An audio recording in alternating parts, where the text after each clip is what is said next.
주 안에 복된 한 주가 시작됐습니다. 이번 한 주도 주님과 동행하며 주의 은혜를 승리하는 은혜 한 주 되시기를 예수님의 이름으로 축원합니다. 오늘 월요일 새벽 하나님 말씀은 사무엘상 16장 3절부터 4절까지 말씀을 중심으로 믿음의 본질이라고 하는 것은 알지 못하는 길을 말씀에 응답하여 아멘 하고 나아가는 것입니다 라는 제목으로 말씀 은혜를 함께 나누고자 합니다. 여러분, 사무엘상 16장 3절 4절은 우리가 귀담아 듣지 않으면 안 되는 매우 중요한 교훈을 전해주고 있습니다. 보십시오. 사무엘을 한번 보십시오. 그는 하나님의 명령대로 앞으로 나아가는데 모든 것을 다 알고 나아가는 것이 아니었습니다. 그는 어떻게 해서 사울로부터 안전할 것이라는 보장을 받지 못했습니다. 그런 또 이새의 아들 가운데서도 누구를 왕으로 예선했는지, 이새의 아들들이 많은데 그 중에 그 중에 어떤 사람의 이름이 누구를 왕으로 예선했는지 구체적인 지시도 받지 못했습니다. 다만 사무엘 선지자는 하나님께서 명령하셨으므로 앞으로 나아갔습니다. 즉 하나님께서 내가 믿음으로 순종하고 아멘하고 나아가면 그 이후의 모든 일들을 예비해 놓으시고 하나님께서 다 해결해 주실 줄 알고 믿음으로 나아갔을 뿐입니다. 보십시오. 사무엘은 하나님께서 이새의 아들 가운데 누구를 새로운 왕으로 예선하셨는지 자신에게 알려준 바가 없기 때문에, 알지 못했기 때문에 이새의 첫 번째 아들 장자인 엘리압을 보고 와, 멋지다, 잘생겼다, 이가 급니까 하면서 엘리압을 보고 하나님께서 예선하신 자로 착각했습니다. 그는 이새 일곱 아들을 보고 마지막으로 다윗을 보았을 때에야 하나님의 지시를 듣고 그가 하나님이 예선한 자임을 알 수 있었습니다. 여러분, 이러한 사실이 말해주는 것이 무엇이겠습니까? 그렇습니다. 우리가 걸어가는 이 믿음의 길은 모든 것을 다 알고 이번 주는 이렇고 내년도 봄에는 이렇고 내후년 가을엔 이렇고 모든 것을 다 알고 걸어가는 것이 아니라는 것입니다. 믿음의 길이라는 것이 바로 그러한 영적인 원리가 있습니다. 이는 누구에게나, 저나 여러분의 누구에게나 다 공통적인 사실입니다. 믿음의 영웅들이라고 해서 모든 것을 다 알고 그렇게 당당하고 확신에 넘쳐서 자기의 길을 걸어가는 것이 아니라는 것입니다. 믿음의 고장 가운데 한 사람인 방주를 지은 노아를 한번 생각해 보시길 바랍니다. 성경은 어떻게 말합니까? 그가 아직 보지 못한 일에 경고하심을 받아 내가 이 땅을 심판할 것이니까 너는 이것을 준비하라. 경고하심을 받아 하나님을 경외함으로 방주를 지었다라고 히브리서 11장 7절에서 증언하고 있습니다.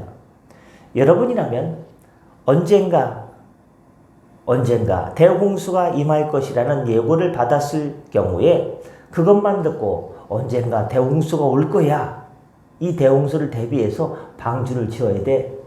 그때가 언젠데요? 그냥 알 것도 없고 언젠가 있을 거야. 1년 후인지 10년 후인지 100년 후인지 알지 못하고 언젠가 있을 거야. 물어붙지도 않고 따지지도 않고 알겠습니다 하고 순수히 받아들이고 일생을 바쳐서 방주를 짓겠습니까? 왜 일생이라고 합니까? 그것은 결코 쉬운 일이 아니었습니다. 왜 일생이냐? 120년 동안 방주를 지었기 때문에 1년만 시간을 지내도 많은 세월이 지났고 10년만 지나도 강산이 변하는데 120년 동안 일생을 바쳐서 방주를 지었으니 그렇게 얘기하는 겁니다. 쉬운 일이 아니었습니다만 노아는 하나님으로부터 홍수 심판에 대한 예고를 들었을 때에 이 땅에 죄악이 많기 때문에 하나님께서 홍수로 심판할 것이고 이 땅 지면의 사람들을 쓸어버릴 것이라는 그 예고를 받았을 때 하나님께서 그렇게 하실 것이면 그렇게 된다라는 믿음을 가지고 방주를 지었습니다. 무려 120년 동안 실로 노아는 알지 못하는 길을 믿음으로 걸어갔다라고 말할 수 있습니다. 이것은 우리가 믿음의 조상하면 누구라고 떠올리죠? 아브라함. 믿음의 조상하면 아브라함, 별명 아닙니까? 아브라함의 경우도 마찬가지였습니다. 성경은 아브라함이 하나님께 부르심을 받았을 때 순종해서 장래 기업으로 받을 땅에 나아갈새 갈 바를 알지 못했으나 믿음으로 나아갔다라고 히브리서 11장 8절에 기록하고 있습니다. 저는 이 말이 참 마음에 와닿습니다. 갈 바를 알지 못하고 나아갔다. 하나님, 제가 믿음의 길을 가는데 어떻게 가야 됩니까? 갈 바를 알지 못하고 나아갔다. 일리 갈지 저리 갈지 날마다 천안 삼거리에 놓인 것처럼 이쪽으로 갈지 왼쪽으로 갈까 오른쪽으로 갈까 뒤로 갈까 어디로 갈까. 그러나 갈 바를 알지 못하고 나가는 아브라함을 떠올리면 참으로 은혜가 됩니다. 여러분, 믿음이란 바로 이와 같은 것입니다. 모르는 길이라도 하나님 말씀에 응답하여 걸어가는 것입니다. 하나님께서 내게 말씀해 주셨기 때문에 하나님께서 선한 길로 인도해 주실 것을 믿고 또 그것을 이루어 주실 줄 믿고 나아가는 것이 바로 믿음인 것입니다. 우리가 눈에 보이는 확실한 것을 보고 나아간다면 그것을 믿음이라고 할 수 있겠습니까? 아닙니다. 그것은 믿음이 아닙니다. 믿음이란 말은 인간의 이성으로 도무지 알 수 없는 불확실성을 전제로 하는 것입니다.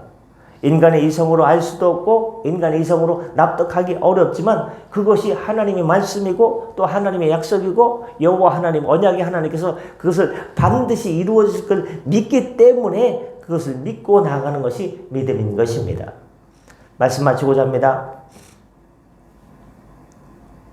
아침 저녁 일기초가 커졌습니다. 여기 올라올 때는 멀쩡했는데 올라오니까 갑자기 콧물 나와서 민망하기 그지없는데요. 어떻습니까? 주님께서 사랑하는 성도 여러분, 여러분이 하나님을 유일한 우주에 있는 유일한 참신으로 율신으로 믿는다면 지금 당장 눈앞에 보이는 것이 없다고 잡히는 것이 없다고 너무 막막해하거나 한탄하지 마십시오. 너무 불안해하지 마십시오. 너무 모든 것을 다 하려고 하지 마십시오. 하나님께서 모든 일을 합력하여 선을 이루시는 분이기 때문입니다. 로마서 8장 28절. 하나님은 모든 것을 합력하여 선을 이루시는 분입니다. 과정에 있어서는 우리가 모르는 것이 너무나 많습니다. 이해할 수 없는 일들도 많이 벌어집니다. 하지만 그 결과는 항상 좋습니다. 하나님의 결과, 하나님의 일을 하는 방식은 우리가 알지 못합니다. 너무 심오합니다. 너무 깊습니다. 알지 못하는 것들이 너무나 방대합니다. 그러나 결론은 하나님의 일의 결론은 항상 선하십니다. 항상 좋습니다. 어려움도 변해서 좋은 일을 위한 도구로 쓰십니다. 고난을 통해서 하나님의 축복을 이루어내십니다. 지금 우리가 아프신 분들이 많고 환난이 많고 일에 대한 어려움이 많고 삶의 여러 가지 참 어려운 게 참 많습니다. 지금은 일하고 있는데 또 앞으로 이 일을 언제까지 계속할지 불안하기도 합니다. 또 가족들이 지금은 믿음으로 있고 지금은 어떤 상태로 있지만 나중에 어떻게 될지 생각해보면 우리가 확신 있게 손에 잡을 수 있는 것들이 생각보다 많지 않습니다. 이런 불확실한 생활 속에서 이렇게 육신의 즐거움 속에서 생활의 어려움 속에서 경제적인 압박 속에서 여러 가지 어려운 것들이 산적해는 속에서 우리가 눈에 보이는 건 없습니다. 예상만 하면 그저 불안하고 그저 앞날이 안개 낀 것처럼 뿌옇고 보이지 않습니다. 그러나 우리가 하나님을 의지하고 주님 우리 인생을 맡기고 우리가 갈 바를 알지 못하고 믿음으로 말씀 붙잡고 믿음으로 주님 말씀에 순종하고 주님만 의지하고 나가면 주님께서 우리를 딱 붙잡으셔서 애굽에서 고생하는 이스라엘 백성들 하나님께서 뭐라고 비유했습니까? 나는 출애굽의 하나님이라. 너희를 풀무불 애굽에서 건져내서 가나안 땅으로 이끌어내셨다고 했습니다. 마치 독수리가 새끼 새를 딱 잡아가지고 등에 업고 바로 이끌듯이 하나님께서 우리를 딱 잡아서 하나님의 의의 길로 이끌어주시고 가장 좋은 길로 이끌어주시고 믿음의 길로 이끌어주셔서 결국에 좋으신 하나님을 찬양하고 이 모든 일을 위해서 하나님의 뜻을 이루기 위해서 그 어려움을 잘 견뎌내게 하셨군요 하고 하나님을 찬양하는 송축하는 삶으로 반드시 이끌어 주시게 될 줄 믿습니다. 힘들어도 이겨내시길 바랍니다. 주님께서 함께 하십니다. 기도하겠습니다. 하나님, 우리가 살면서 모르는 게 너무 많습니다. 하나님의 섭리라고 할 때 이해할 수 없고 납득할 수 없는 일들이 너무나 많습니다. 그 결과가 어떻게 될지도 불투명하고 알지 못합니다. 그러나 우리는 아브라함의 믿음을 갖기를 원합니다. 갈 바를 알지 못하고 나아가길 원합니다. 그 믿음을 우리에게도 허락하여 주시옵소서. 노아는 하나님의 말씀은 심판의 대홍수가 임할 것이다. 언젠가라는 말씀을 들었을 때 10년 옵니까? 20년 옵니까? 30년 옵니까? 50년 옵니까? 묻지 않습니다. 하나님의 때가 되면 하나님께서 이루어 주실 것을 믿고 다만 준비했을 뿐입니다. 1년, 10년, 20년, 50년, 80년, 100년이 되었을 때 웬만하면 몇백 번 포기했을 때인데 포기하지 않고 120년 동안 방주를 완성했습니다. 하나님께서 완성할 수 있는 힘을 허락해 주셨습니다. 우리가 이 믿음의 길을 갈 때 여러 가지 육신의 즐거움도 있고 삶의 어려움도 많지만 산적한 태산 같은 문제를 십자가 앞에 내려놓게 하여 주시고 그저 아멘으로 순종하고 믿음으로 나아갈 때 하나님께서 가장 좋은 길로 가장 선하신 길로 우리의 삶을 기업을 자녀를 우리의 꿈과 비전과 소망을 이루어 주시옵소서. 나의 방법이 아니라 하나님의 방법으로 이루어 주시옵소서. 이번 한 주도 하나님께 맡깁니다. 은혜로 인도하여 주시고 치유하여 주시고 회복케 하여 주시옵소서. 감사하며 축복하며 예수님의 이름으로 기도드립니다. 아멘. 다 같이 자유롭게 기도하시고 편하게 들어가시겠습니다.